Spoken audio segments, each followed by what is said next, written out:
Hi అండి, welcome back to my channel చిన్ని చిన్ని ఆశలు. ఈరోజు recipe prawns curry. Prawns curry కోసం ఇక్కడ నేను 1 kg ప్రాన్స్ తీసుకున్నాను. ప్రాన్స్ని ఇలా ఘాటు పెట్టి దాంట్లో ఉన్న వేస్టేజ్ అంతా తీసేసుకొని నీట్గా క్లీన్ చేసుకోండి. ప్యాన్లో ఆయిల్ యాడ్ చేసుకొని పెద్ద ఉల్లిపాయలు 2 చిన్నగా కట్ చేసేసుకొని యాడ్ చేసేసుకుందాము. అందులో ఒక 10 పచ్చిమిరపకాయలు, స్పైసీగా కావాలంటే ఒక 10 పచ్చిమిరపకాయలు యాడ్ చేసుకొని బాగా కలిపేసుకున్న తర్వాత కొంచెం పసుపు యాడ్ చేసుకొని బాగా ఫ్రై చేసేసుకొని అందులో 2 spoons ginger garlic paste add చేసేసుకొని మనం పాత వీడియోస్లో పెట్టిన నాన్ వెజ్ మసాలా ఒక 1 స్పూన్ యాడ్ చేసుకొని బాగా ఫ్రై చేసేసుకుందాం. మనం యాడ్ చేసుకున్న మసాలాస్ బాగా ఫ్రై చేసుకున్న తర్వాత ఒక 2 టొమాటోస్ పెద్దవి ప్యూరీ చేసేసుకొని యాడ్ చేసేసుకొని బాగా ఫ్రై చేసేసుకుందాము.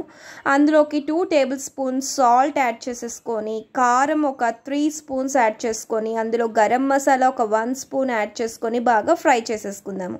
అన్ని మసాలాస్ బాగా ఫ్రై అయిపోయిన తర్వాత ప్రాన్స్ నీట్గా క్లీన్ చేసుకున్నవి యాడ్ చేసేసుకుందాం. బాగా కలుపుకున్న తర్వాత రొయ్యల్లో నుంచి వాటర్ రిలీజ్ అయ్యి బాగా కర్రీ అంతా కుక్ అయిపోతుంది. బాగా కర్రీ దగ్గరకు అయిపోయిన తర్వాత కొత్తిమీర యాడ్ చేసేసి సర్వ్ చేసేసుకోండి.